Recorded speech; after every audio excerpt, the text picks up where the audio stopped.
Glorioso San José, custodio del Señor, patrón de los cristianos, protégenos del mal. Glorioso San José, custodio del Señor, patrón de los cristianos, protégenos del mal.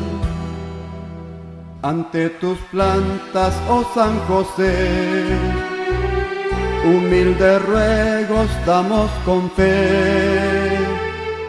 Con ustedes, que relacionado a las indulgencias, esto que nuestra iglesia practica como devoción para nosotros poder acercarnos más plenamente desde el corazón hacia este misterio de la iglesia misma, de la reconciliación con Dios desde el corazón. Entonces, no podríamos hablar propiamente de las indulgencias si no nos situamos en algo concreto, si no partimos desde algo. Y si nos damos cuenta, y ustedes ya me imagino en toda esta preparación que están haciendo, estamos viviendo este año, el año de San José, y es un año especial.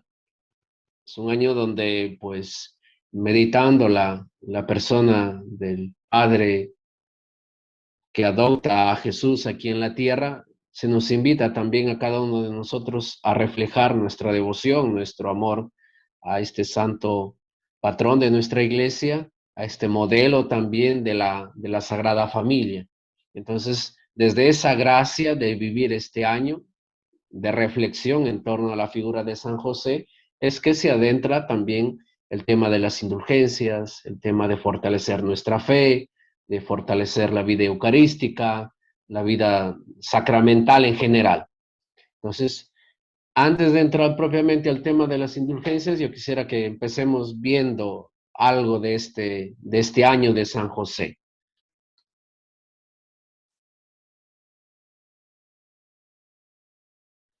¿Por qué la Iglesia dedica años a temas específicos?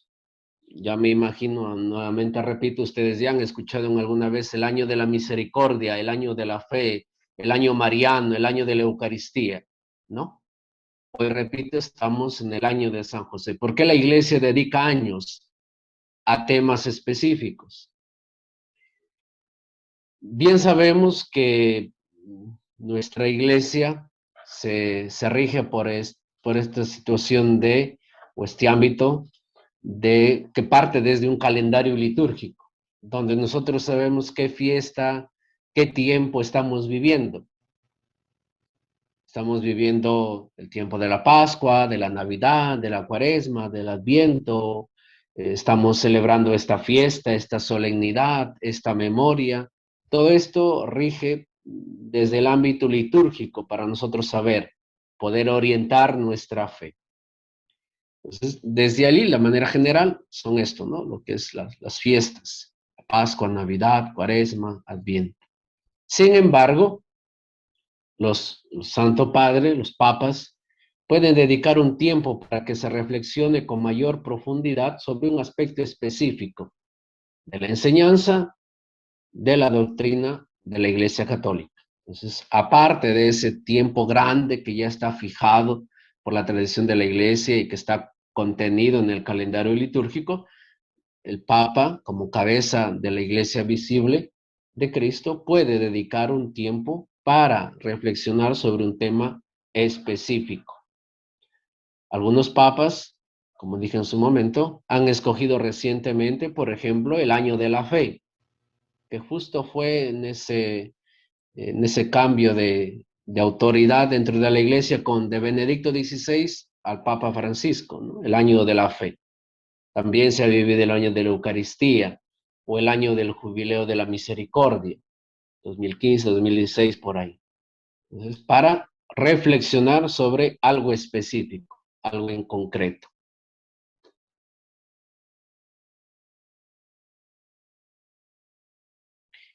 Y también para cada año, ante un tema específico, hay una carta apostólica que el Papa escribe y envía a todos los creyentes, para que precisamente desde ese magisterio que él preside, nosotros sepamos orientarnos adecuadamente para reflexionar sobre el año. En esta ocasión estamos viendo el año de San José. El Papa envió esta carta apostólica, Patris Corde, corazón de padre, ¿no? En latín, para nosotros reflexionar en torno a la figura de San José. Entonces, cada año que se promueve algún tema específico está acompañado de una carta que nos va a orientar.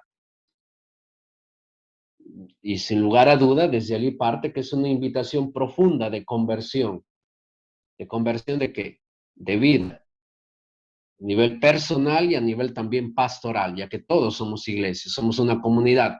No nos salvamos solos, ¿no? Sino que todos como iglesia. Entonces, desde allí, el año que se propone, la carta que el Papa envía es una invitación a la conversión de vida tanto personal como pastoral, para saber cómo vamos como iglesia ante tal o cual situación. Por tanto, de ahí nos damos cuenta, es bueno recordarlo, desde qué tiempo a qué tiempo dura a reflexionar sobre un tema específico. En este caso estamos viviendo desde el pasado 8 de diciembre del 2020 hasta el 8 de diciembre del 2021. Estamos viviendo el año de San José, un tiempo propicio en torno a la figura de esta cabeza de la Sagrada Familia. ¿Por qué es que se propone esta figura de San José? ¿O por qué se celebra este año de San José? Por el hecho de que conmemoramos los 150 años de que el Beato Papa Pío IX lo declarara como patrono de la Iglesia Universal. Hace 150 años, este Papa lo declaraba patrono de la Iglesia Universal. Entonces, un tiempo propicio para nosotros recordar la figura de San José. Y estas palabras aquí textuales del Santo Padre Francisco. La pandemia del coronavirus ha aumentado el deseo de reflexionar sobre San José, dado que muchas personas durante la pandemia han realizado esfuerzos ocultos para proteger a otros, al igual que San José protegió y cuidó en silencio a María y a Jesús. Propicio también el tiempo de la pandemia para reflexionar sobre el cuidado de la familia que hizo este gran varón. Todos pueden encontrar en San José el hombre que pasa desapercibido, el hombre de la presencia diaria, discreta y oculta, un intercesor, un apoyo, un guía en tiempos de dificultad. Lo que el Santo Padre Francisco escribe como introducción de esta carta, el motivo por qué se recuerda o se apertura este año de San José.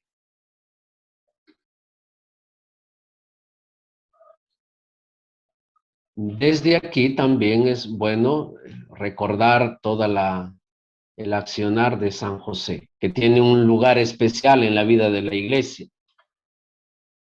Después de María, la Madre de Dios, ningún santo ocupa tanto espacio en el magisterio pontificio, en el magisterio de los papas, como San José, el esposo de la Virgen María. Un lugar especial dentro de la iglesia para destacar también su papel central en la historia de la salvación.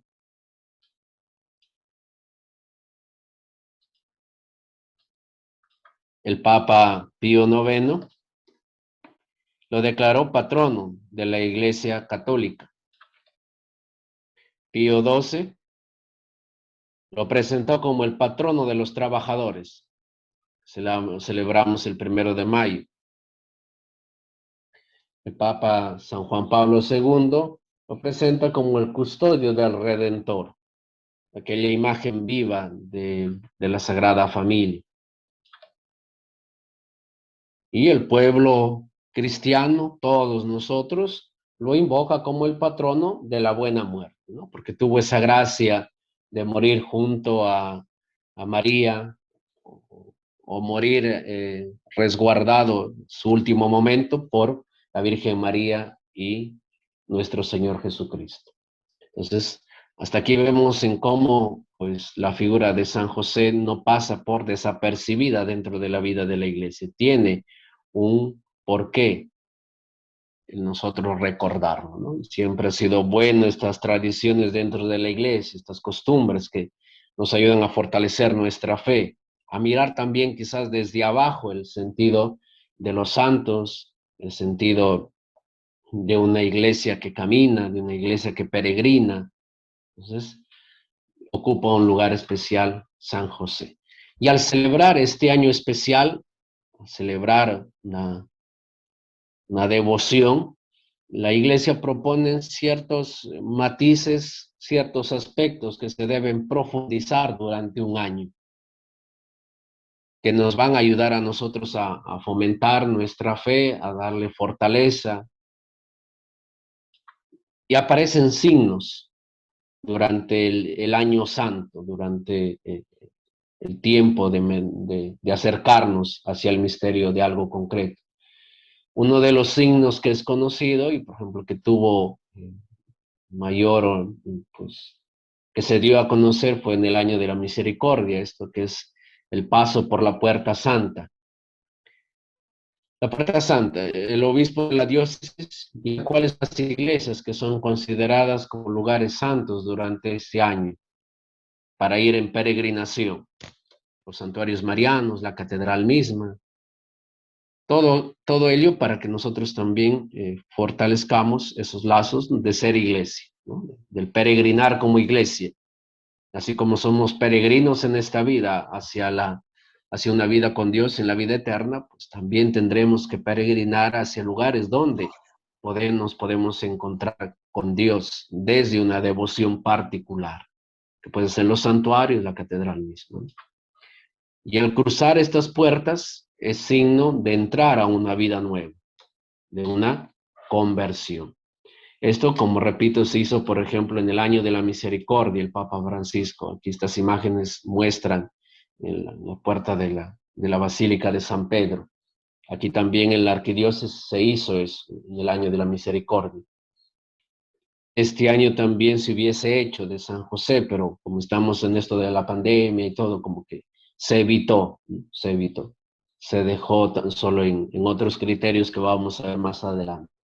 Pero es uno de los signos, el cruzar una puerta santa, ¿no? De entrar en una vida nueva, en una conversión. Otro de los signos del año santo es la peregrinación, lo que les estaba mencionando. También un signo de conversión, de cambio, de moverse, de cambiar de estilo de vida, que nos lleva de una situación a otra. Y sin lugar a duda, pues es diferente, ¿no? Que nos acerca a Dios. Si vamos de peregrinación, por ejemplo, al santuario de la Virgen de la Puerta o algún otro santuario, es porque tenemos que cambiar desde allí, desde actitud, más que tan solo un cambio físico o un cambio geográfico, es un cambio de actitud, ¿no? De estar más cerca a Dios. Voy a la peregrinación a Otusco porque quiero fortalecer mi fe, quiero encontrar, fortalecer ese amor a la Madre de Dios. No me voy a Otusco solamente porque voy a comer jamón, porque voy a comer chicharrones o porque me voy a encontrar con mis paisanos, ¿no? Eso ya son situaciones secundarias, que no son malas tampoco, no estoy diciendo que no se hagan, ¿no? Pero lo principal es que yo voy de peregrinación porque quiero salir de esta situación donde estoy y me encamino hacia Dios, me encamino hacia aquel lugar donde yo puedo fortalecer mi fe, puedo fortalecer también los lazos de la familia, los lazos de la amistad, los lazos de la iglesia misma. Entonces, cambiar de un lugar, ¿no? Desde lo físico también se expresa ya en un cambio del corazón. Entonces, tiene un sentido que si yo voy con problemas, con dificultad hacia el santuario, pues tengo que regresar diferente. No tengo que regresar peor, ¿no? Es un cambio. Igual como lo vemos en el cruzar la puerta santa, como de ir de peregrinación. Pues todos estos signos tienen que llevarnos, claro, eso es algo exterior, pero tiene que llevarnos hacia algo más profundo, no simplemente el cansarnos, no simplemente el agobiarnos, ¿no? Sino hacia algo profundo. Aquí ya entramos propiamente otro de los signos que aparecen durante este año santo, son las indulgencias, el tema que nos toca esta noche. ¿no? Y por eso que me he tomado la libertad, el atrevimiento, pues, de mencionar lo anterior para poder entender en qué contexto están las indulgencias o por qué se hacen, ¿no? Bien, vamos a adentrarnos a esto. Entonces, las indulgencias, esto ya lo habremos escuchado por la historia, ya nos acordaremos, ya se nos vendrá a la memoria Martín Lutero, época medieval, la Basílica de San Pedro, tantas cosas, ¿no? No vamos a entrar propiamente en un ámbito histórico, porque bueno, se puede profundizar en otra ocasión, o si sale algo de ahí, pues bien, lo hablamos, ¿no? Pero más nos vamos en un hecho de comprender por qué las indulgencias y centrar ya en la realidad que vivimos ahora. Desde una definición, digámoslo así, de indulgencia. La palabra indulgencia viene del término indulto, dar un indulto, que desde allí significa perdón de una deuda, de una culpa merecida. Entonces, con la indulgencia yo me dan un indulto, un perdón por una culpa que llevo tras de sí por el hecho de haber cometido algo. Entonces, recibiremos la indulgencia de Dios, decimos también, por ejemplo, en el perdón de nuestros pecados.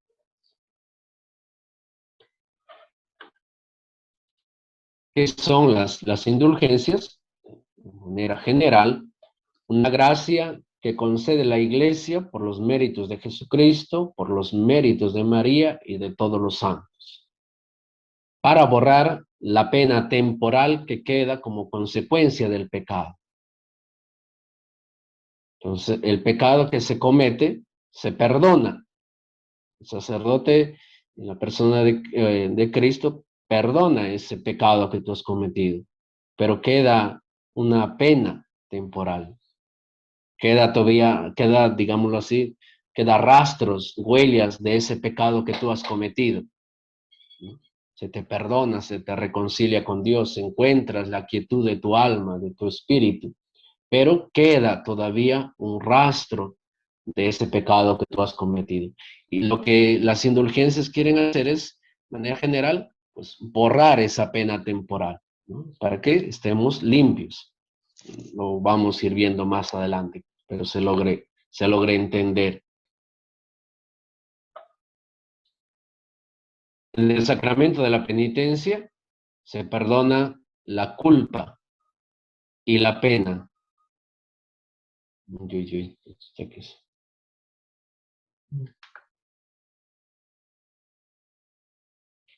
Perdón.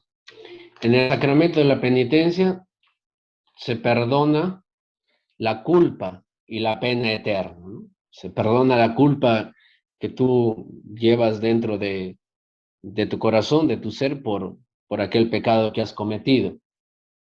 Se te perdona la pena eterna que merece ese pecado, pero no la pena temporal, es decir, aquello, los rastros, repito, que lleva todavía o que ha dejado ese pecado temporal, es decir, mientras uno está vivo, que debe ser satisfecha o debe ser pagada, digámoslo así, en esta vida o en el purgatorio.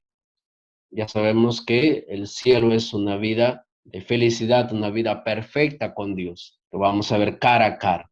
Eso se llama la santidad también, una vida perfecta. Entonces, para nosotros entrar limpios de todo esta mancha, estos pecados, pues se tiene que hacer algunos, llevar a cabo, buscar algunos méritos, digámoslo así, para poder borrar eso.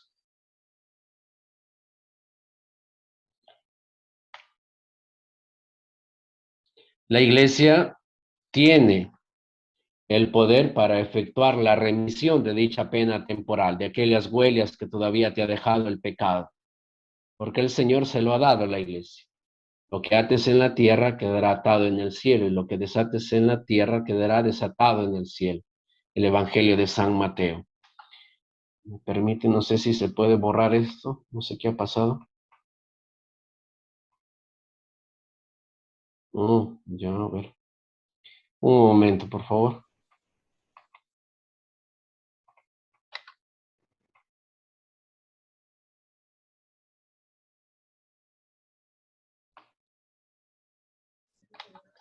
Hermanos, alguien está rayando la pantalla, por favor, tener mucho cuidado.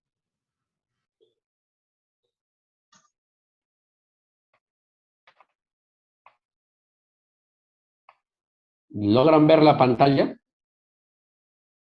Todavía no aparece, está en negro como al inicio.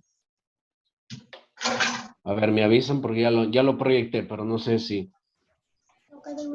Demora. Demora, padre. Pero tengamos paciencia nomás.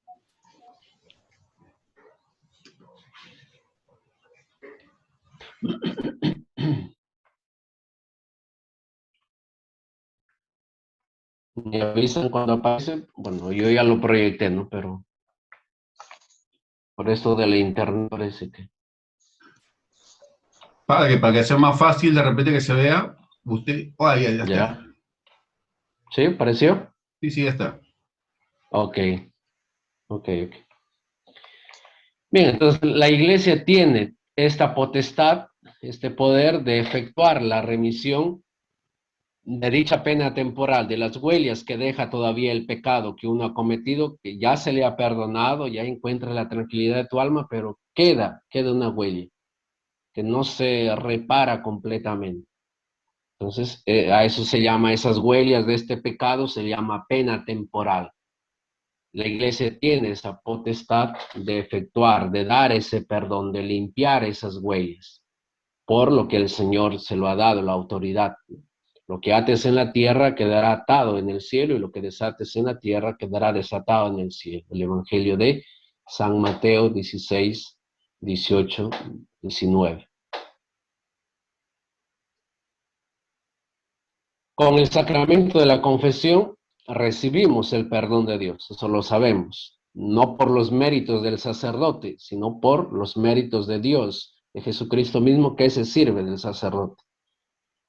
Recibimos el perdón de Dios, recuperamos esa amistad, esa unión, aquello que se había quebrado, recuperamos esa unión con Dios. Y este perdón, esta reconciliación, pues Dios nos lo da gratis. Nos lo da gratis desde su amor, desde su misericordia. Y siendo conscientes del amor, de la misericordia que Dios derrama mediante el sacramento de la confesión, pues ya nos queda a nosotros, se supone, el tener un cambio real en nuestra vida, ¿no? Entonces, porque vemos que la confesión, desde que es sacramento, es Dios mismo el que se hace presente ahí. Entonces, tiene que haber un cambio de vida. La confesión no tiene que ser tan solo como ir al psicólogo, ¿no? O tan solo como una conversación, pues, que queda ahí, ¿no? Tiene que haber un cambio, desde aquello que el sacerdote te orienta, desde aquello que, pues, te invita a tomar en tu vida para que puedas cambiar dicha situación que has cometido. Entonces, ese perdón de Dios que se da gratis, tiene también el hecho de un cambio en nuestra vida. El hecho de confesarnos supone que estamos dispuestos a reparar aquello que se ha descompuesto, aquello que se ha roto con nuestro pecado. Reparar. No tan solo decir, pues Padre, ya hice esto mal, ya me arrepiento y ya. No, se tiene que reparar en la medida de lo posible. Por eso ya el sacerdote sabrá orientar de acuerdo al caso, de acuerdo a la confesión. Pero se tiene que reparar. Como esto muchas veces quizás, como repito, dependiendo del caso que el sacerdote le llegue, digámoslo así, como a veces esto no es posible el reparar este daño cometido, entonces el pecado, aunque ya esté perdonado en la confesión, lo que estoy diciendo, deja una mancha que se tendrá que limpiar en esta vida con obras buenas o en el purgatorio para poder entrar totalmente limpios en el cielo. Por ejemplo, una persona que ha cometido un asesinato, ¿no? Ya el sacerdote le perdona, él mismo se entrega a las autoridades, cumple su pena en la cárcel y todo lo que tiene que pasar en el ámbito de la sociedad, ya. ha cumplido, digámoslo así, pues su pena ante la sociedad, se ha acercado a la confesión, todo, pero pues no le va a poder devolver la vida a ese ser humano a lo cual le ocasionó la muerte, ¿no? ¿Cómo poder pues, reparar eso?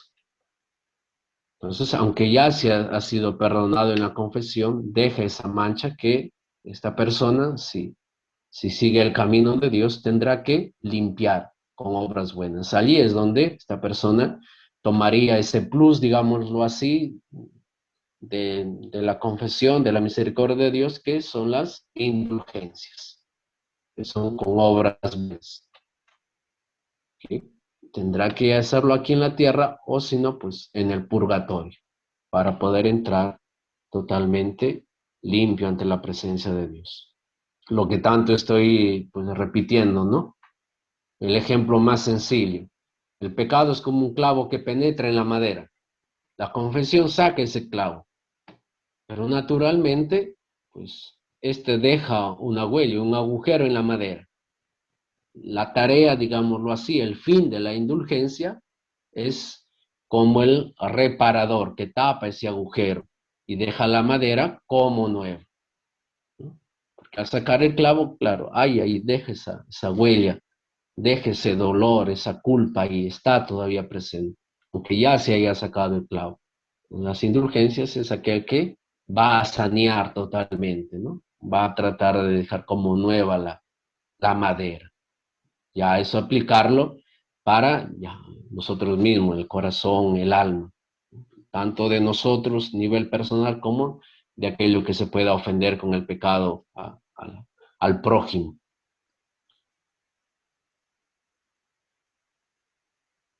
Esto entonces estaríamos hablando de una indulgencia plenaria, plena, total, el perdón de todas las culpas.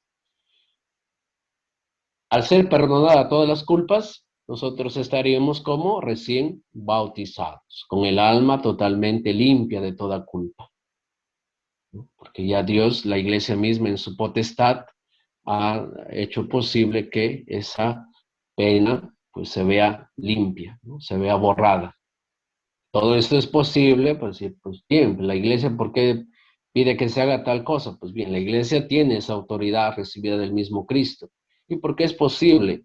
Por la misericordia de Dios, por su amor, ¿no? Entonces, aquí también tenemos que encajar tanto en este ámbito del cumplir estas indulgencias, más que tan solo nuestro razonamiento, más que tan solo nuestras obras, confiar también en la misericordia de Dios, que quiere que todos sus hijos se salven y lleguen a la plenitud del conocimiento de lo que es Cristo, de la verdad misma, como el mismo Evangelio lo manifiesta. Entonces, todo esto desde la misericordia de Dios. Pues aquí aparecen también condiciones para poder ganar una indulgencia. ¿Cómo yo puedo eh, acercarme a coger este plus, digamos, ¿no? de la indulgencia? Si ahora que pasó, alguien está bien. Al igual que toda gracia que Dios nos confiere, debemos nosotros seguir algunas condiciones para acoger una gracia. Para acoger un regalo, tendremos que seguir algunas condiciones que la iglesia nos da. En este caso, estas condiciones vienen dadas por el código del derecho canónico de la iglesia. Así como ya sabemos, como en el fuero civil hay el código pues, de derecho, también la iglesia tiene su código, ¿no? Que rige toda la vida de la iglesia, desde la liturgia, sacerdotes, laicos, todo. Entonces, el derecho canónico eh, da a conocer estas condiciones para ganar una indulgencia, para nosotros borrar esa pena temporal del pecado. Para ser capaces de recibir, de conseguir estas indulgencias, es necesario estar bautizados, ¿no? Ser católicos. Un hermano separado pues no va a poder ser partícipe de indulgencias porque no cree, no está bautizado, ya pues por sentido común. Entonces, para conseguir una indulgencia necesariamente tenemos que estar bautizados, no excomulgados. Es decir, tenemos que estar en esa gracia de ser iglesia, de participar en la vida de Dios, hallarse en ese estado de gracia. Sin embargo, también para que el sujeto, derecho canónico se habla de sujeto, sea capaz de alcanzar estas indulgencias, tiene que tener necesariamente la intención de conseguirlas. No puede ser como una obligación, ¿no? Decir, no, porque bueno, en el grupo nos han dicho de que es el año de San José y hay que acercarnos a participar de las indulgencias, lo voy a hacer, ¿no? Porque los hermanos lo hacen. ¿No? Tiene que tener la intención de querer conseguirlas. Tiene que tener esa necesidad de querer reparar esa pena temporal, no por obligación del grupo, no porque los demás lo hacen, sino porque yo siento, quiero de verdad estar totalmente limpio, borrar esta pena temporal que ha dejado el pecado que yo he cometido. Entonces, para alcanzar estas indulgencias es necesario pues tener la intención, cumplir con lo que se prescribe allí, con las condiciones dentro del tiempo determinado y pues de una manera debida también.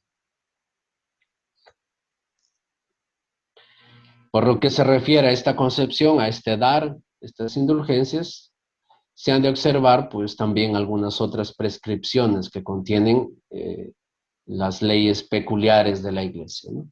Cada diócesis, cada arquidiócesis tiene su manera de gobernar pastoralmente, pueda que imponga más requisitos o menos requisitos, ya eso queda desde el criterio de la Iglesia que tiene, ¿no? De su potestad de regir, de gobernar, de enseñar.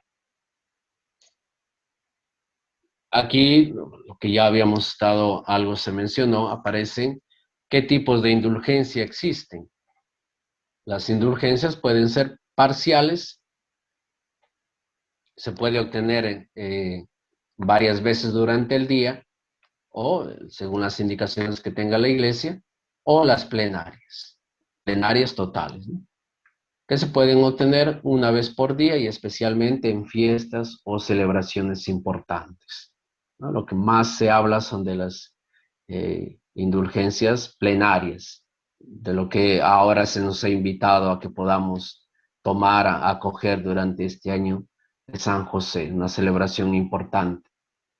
Ellas también, estas indulgencias también se puede ofrecer por sufragio de los fieles difuntos, ¿no? De las almas benditas del purgatorio, como también las conocemos, ¿no? Entonces, nuestra comunión de iglesia es tanto de aquellos que peregrinamos en la tierra, la iglesia peregrinante precisamente, pero también, pues, de la iglesia purgante, aquellos que están purificando sus culpas, sus penas, para después pasar ya a la iglesia triunfante, la iglesia del cielo. Entonces, estas indulgencias se ofrecen tanto por vivos como por difuntos, que se obtienen, como repito, en celebraciones importantes. Ejemplo, si vamos a orar a un cementerio por un difunto, podemos obtener una indulgencia parcial,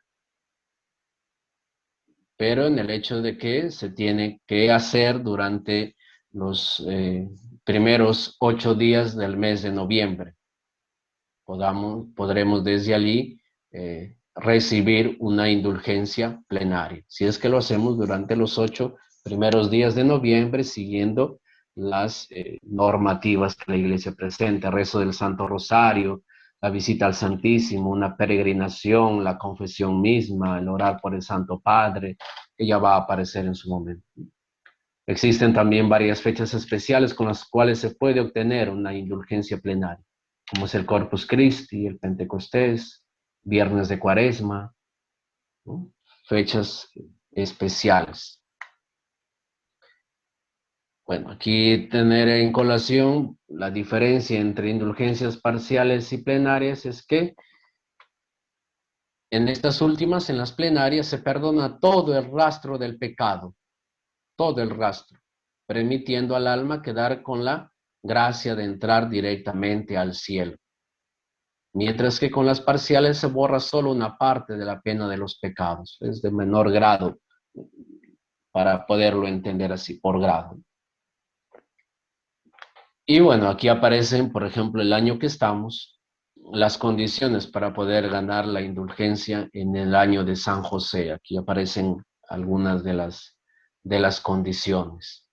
Todo esto, claro, relacionado a la figura de San José. Por ejemplo, meditar al menos 30 minutos el rezo del Padre Nuestro, ¿no? Meditarlo, no rezarlo así muchas veces cuando lo hacemos rápido, ¿no? Sino meditarlo, el rezo del Padre Nuestro. Participar en un retiro espiritual de al menos un día que incluya una meditación sobre San José. Y eso, por ejemplo, ahí nos puede ayudar la carta apostólica que el Papa ha mandado para este año, ¿no? Meditar en torno a la figura de San José. Realizar una obra de misericordia corporal o espiritual, a ejemplo de la virtud de la justicia practicada por San José. Un hombre justo se le conoce. Practicar una obra de misericordia. Rezar el Santo Rosario en familia, entre parejas, en el caso de ustedes, ¿no? De manera que se estimule la íntima comunión, amor y oración que se vivía también en la Sagrada Familia, de la cual San José fue el custodio. También desde allí, pues naturalmente a San José lo vemos como el patrono de los trabajadores, confiar diariamente el trabajo, la protección de San José. Invocar la intercesión de San José Obrero para los desempleados y así encuentren un trabajo digno. También se puede rezar alguna oración a San José en favor de la iglesia perseguida, por los cristianos que sufren persecución. San José también fue clara imagen de aquel que cuidó a la Sagrada Familia, pero también que tuvo que pasar por miles de cosas, de huir, de proteger al niño, de esconderse. Entonces, también es el protector de esta iglesia perseguida. Rezar cualquier otro acto de piedad aprobado en honor a San José, ¿no? Por ejemplo, los 19 de cada mes, cada miércoles, que es el día dedicado a San José, o en alguno de los tiempos litúrgicos que hay en favor de él. Y aquí también se prescribe, por ejemplo, que a los ancianos, enfermos, moribundos y a quienes por razones legítimas no pueden salir de su casa, pues recen un acto de piedad en honor a San José, que es conocido también como el consuelo de los enfermos, patrono de la buena muerte, ofreciendo sus dificultades de su vida. Entonces, de manera general, esos serían algunos de los principios que están propuestos para tener una indulgencia plenaria en el año de San José. Y lo necesario, condiciones necesarias para obtenerlas. Pues la Iglesia nos indica que para obtener una indulgencia debemos tener, como repito, una disposición en el corazón que muestre ese deseo de conversión, de necesitado de la misericordia de Dios, de querer borrar ese pecado. Entonces, desde allí también aparecen estas condiciones: una sincera renuncia al pecado, la confesión de las culpas, ¿no? En los días cercanos a cuando se va a obtener esa indulgencia, confesarse primero, participación activa y piadosa de la Sagrada Eucaristía. O sea, claro, todo esto quizás, pues bueno, se ha dejado ahí o se ha visto otras modalidades por el hecho de que no se ha podido participar plenamente durante todo este año en la iglesia, ¿no? En la Eucaristía. Se han participado quizás de manera virtual, pero no es tan válido que digamos. No cumple con toda la gracia que se derrama en la Eucaristía cuando se hace de manera presencial. Por eso ahí dice participación activa y piadosa de la Sagrada Eucaristía. No, pues, no, es que padre, pues ya yo hoy día he escuchado la misa desde Colombia, ¿no? He escuchado la misa con el Santo Padre, ya está, ya cumplí. No. La gracia que Dios se efectúa en la iglesia tiene que, pues, ser concreta, se tiene que palpar, se tiene que vivir, ¿no? Entonces, desde los hogares no podemos comulgar, ¿no? Tan solo hacemos nuestra comunión espiritual. Entonces, tiene una participación activa. Desde la confesión, como repito, desde la Eucaristía y, bueno, naturalmente los demás sacramentos y los actos de piedad. Las indulgencias plenarias se obtienen al estar, por ejemplo, en adoración al Santísimo durante al menos media hora, a realizar el Vía Crucis completo, o rezar el Santo Rosario en una iglesia, o también cuando es la bendición Urbi et Orbi del Santo Padre, ¿no? Con la Pascua, la renovación de las promesas bautismales en la vigilia pascual. Si se cumple estos requisitos que aquí se propone, pues se alcanza una indulgencia plenaria. Por ser plenaria, pues es un poquito más exigente, tiene más situaciones que se tiene que cumplir, ¿no? Es un poquito de más esfuerzo. Y las indulgencias parciales, pues se obtienen mediante, por ejemplo, el rezo constante de ejaculatorias, la práctica de actos de devoción, las obras de caridad, la penitencia. Quizás eso, ante toda esta circunstancia de la pandemia, está más al alcance de nosotros, ¿no? Porque pues, a rezar el rosario lo podemos hacer dentro de la casa, en la familia, práctica de los actos de devoción, ¿no? La devoción a la Virgen del Carmen, a San Judas Tadeo, no sé, a la preciosísima sangre de Cristo, al Señor de la Misericordia. Entonces, son estas y en estas circunstancias,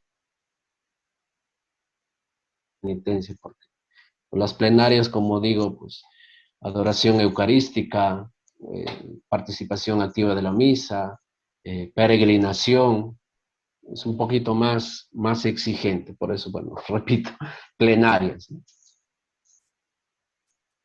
Y bien, de manera general, pues eso es lo que nos propone el derecho canónico en torno a estas indulgencias que se tiene que alcanzar, ¿no? Pero bueno, no es fácil de poder entenderlas, ¿no? No es fácil también de poderlas, pues, cumplir, ¿no? Por los requisitos que tiene, pero es una manera también, como repito, que nos llevan hacia un cambio de vida, hacia una conversión. Y bueno, pues vamos a querer reparar una, una pena que se ha cometido, pues bien, nos va a costar, ¿no? Nada es fácil, teniendo en cuenta también la dimensión del pecado, de lo que uno ha ofendido a Dios y al prójimo. Entonces, tiene estos matices, ¿no? De hacerlo. Si es que se quiere alcanzar esta, pues, limpieza de todo el espíritu, desde aquellas huellas que el pecado ha dejado. Bien, es lo que yo así, pues bien, cumpliendo la hora que me dijeron, 30, 35 minutos, puedo compartirles con ustedes, ¿no?